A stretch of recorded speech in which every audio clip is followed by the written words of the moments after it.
Here's how to double your lead conversion rate for your real estate team or brokerage for whichever ad and marketing campaigns that you are running. First and foremost, you should already know this. Speed to lead is non-negotiable, especially in this year and beyond. If you aren't calling leads within at least 5 minutes, you are leaving tens of thousands of dollars in GCI on the table, right? These are some quick updated stats on just how much of an impact speed to lead has.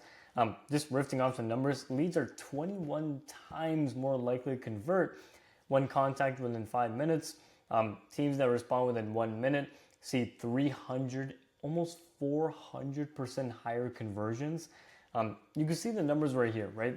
The numbers speak for themselves.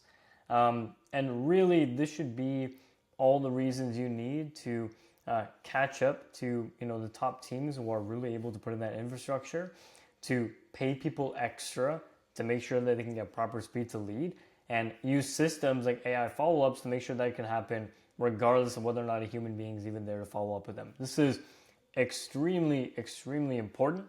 Now, still, and valid concerns, right, that I do get is, well, doesn't it look desperate and salesy if I call someone within like 1 to 5 minutes of them opting in, right? They say for example, they click on the YouTube ad, they go through the funnel, they put in their details, their home address and all that, and then immediately, boom, they're getting a call. Well, it doesn't look desperate and salesy if you approach your team's calls in the right way and drive real value, which we're going to move on to in a further section here. But most people will actually appreciate the call. Shows a level of professionalism and communicates to your team that they will always stay on top of things. And going further along into the sale process, if, for example, you end up getting that listing, they're going to end up being amazing clients because they have the expectation up front that your standard is extremely high, and that communicates very well and will definitely lead to more referrals down the line in the future as well. Another one, valid concern, what if they opted in during normal, quote unquote, normal working hours, so the traditional 9 to 5? You still want to call them, as you want to do what's called setting the set if you can at the very minimum, right? So for example, you start with, hey John, hope I didn't catch you at the worst time, and then go into kind of where you're coming from. If they are busy, then it's not a big deal at all. Just get a verbally committed time to give them a call back. That way, and that actually gives you more leverage when you do end up calling back. Let's see, you call John, he's busy in the morning at 10. He's telling you to give him a call at 7 p.m. when he's at home with the family. You can lead in the call with, hey John, it's the boss with John Smith's team. We spoke earlier in the morning. Remember, just wanted to touch base regarding the YouTube ad you took a look at, and then from there, it's way easier for them to connect the dots, so to speak. And because you already reached them in the morning, they have the expectation that they're going to be receiving a call later in the day. Even in worst case scenario, 1 out of 10 leads get, for whatever reason, upset or turned off by the speed to lead. Is trading basically a 400% gain for a 10% loss worth it? I'll let you answer that, but obviously it's a very obvious rhetorical question just based on the numbers and based on the stats. Next point. Your funnel, and these are kind of more of the nuanced tips right here. Obviously, most people should know about speed to lead. Your funnel and front-end qualification should match the platform that the lead came from. Now, what does that even mean, right? Why is that important? Well, depending on where the lead came from, for example, YouTube ads, Facebook ads, organic content, your website, Google My Business, TikTok, LinkedIn, anywhere, you need to basically match the funnel, like the lead form qualification, to the platform using friction as a guiding factor. Let me give you a perfect example to really drive this point home. If you are running YouTube ads for you and your team for, let's say, a free home evaluation offer, you can generally get away with having less qualification on the front end, meaning less questions to ask leads before opting in. You can kind of get away with more so, or you can have a lot of success, I should say, with just asking for name, phone number, and address, because YouTube by design has higher friction than platforms like Meta, right? When you look at the journey of somebody opting into a YouTube ad, they have to resonate with the video, they got to watch it, they got to click a link, they got to manually fill in details just to become a lead in your pipeline. So there's a lot of friction that goes into it versus Somebody just scrolling on Facebook and looking at cat photos or whatever, and they end up clicking on your ad, automatically fill in the information, they become a lead, and you can just immediately start scrolling by again, right? With those kinds of platforms, it's a lot different. And to the point about it, the reason why it matters so much is if there's a mismatch in congruency between the ad platform, the format, and the funnel, and the qualification, then lead conversion is going to plummet. Like, for example, running a Facebook generic photo ad to a lead form automatically populated with a name, email, and a phone number is going to create horrible conversion rates even with proper speed to lead, simply because these people are not going to be coming in and vested at all into you and what your offer is. To combat that, for example, with Facebook ads, you would be much better off having hard qualification, whether it be running it to a landing page, asking 3 to 5 questions on a form.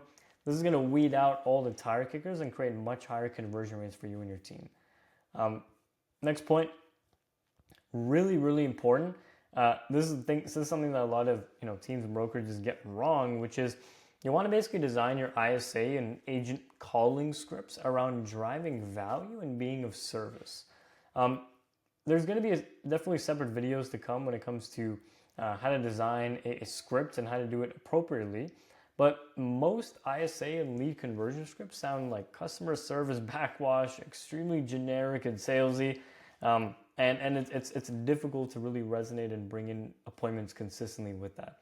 So on a high level, to create a highly converting script for making lead calls, follow this approach, which, bear in mind, we've battle tested this approach in over 30 active markets and working with tons of agents and teams. And so we really know what's resonating well with homeowners and what will resonate with them in the future.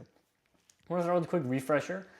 For example, hey John, you were just on YouTube just now. I think you saw our ad about getting a free home evaluation. Does that kind of ring any bells? See, the tone is very curious, very inviting, very questioning. This allows people to say, oh yeah, no, I was on YouTube a couple minutes ago for sure. Thanks for calling. Why'd you call me? That sort of thing, right? Give context about why you call, right? So for example, you can say something like, we speak to tons of homeowners every single week. A lot of them have questions like, where's the market at? What's my home actually worth? So I want to give you a quick call just on behalf of John's team so we can actually get you that custom home evaluation. It's 100% free and no obligation. And then you want to ask an open-ended question to kind of bridge into the conversation. Yeah, so super curious to know, John, just want to know, what made you want to click through to our ad and seek some help? Hey, John, why don't you walk me through your home selling journey so far? What's made you considering selling your home? You see how we're kind of doing that, where we're starting with a quick refresh. So we're warming people up, and even before the quick refresh, I would even try adding a bit of humor with it. Hey, John, the man, the myth, the legend, how you doing? Right? So just make it a bit more of a pattern interrupt. Go into the conversation, have good energy with it, and give context about why you called and what the process is going to be. People want to be led, right? They want to be told what's going to happen, why you're calling me, how long is this call going to take. Make sure it's only going to be a couple of minutes or a few minutes.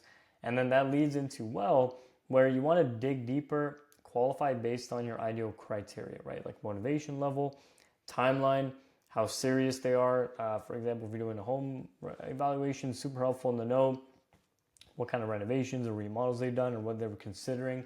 And another extremely important one, especially with the way that some sellers have been moving in the past couple of years, is price expectations, right? What do they think property's worth? Or are they market aware? Do they know what's going on with their neighbors, with the news?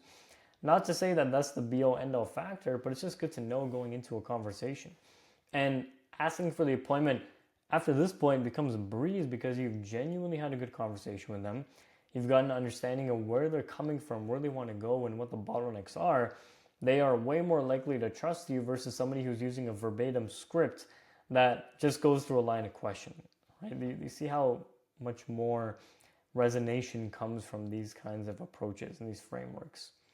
And last but not least, this is more of a top 1% of the 1% tip. You want to basically treat your brokerage and real estate team like a sales organization. That means call review, daily huddles, campaign audits to get higher conversions. The top 1% teams of brokerages, like I was saying, treat the companies like sales organizations. Call review, listening to audio recordings to lead calls, seeing where the blips happen, right? So where someone got maybe offended or turned off or had an objection. One really easy thing you can do is punching in the sales call or the lead call into AI like Claude or ChatGPT for feedback and how you can actually do better next time. And by the way, to the point of that, listen to your good calls, but more importantly, listen to the bad calls, the ones that didn't convert that you knew could have converted. Daily huddles, the best sales coaches and executives pour more into their teams than they do into themselves, especially when starting off. You want to pour a lot into them. Daily touch points, ideally morning, PM, and evening, just to quickly fix things on the fly and make sure that everyone is up to speed with how the approach should be doing and how they can reach their KPIs faster. That's not only going to lead to you and your team or brokerage making more money and making more deals, but it's also going to drive more motivation into your calling team because they're going to be knowing a really good culture that basically fosters their growth over time. And lastly, look at your numbers. Do campaign audits weekly, monthly, however often you need to do it. The speed to lead being tracked, how many follow-ups are being made, are they sending them videos, photos, re-nurtured? Are we doing a text blast campaign? Are we sending them Google reviews? All these things have a really big impact on the conversion rate. But these were some of the main ones that we found have really, really helped when it comes to building out our systems with our brokerages and teams that we decided to bring on and enhancing and optimizing their conversion rates to be as high as possible. With that in mind, if you are a team or a brokerage looking for help to scale with you and your agents, click the first link in the description, and I look forward to speaking with you very, very soon. Take care. Bye-bye.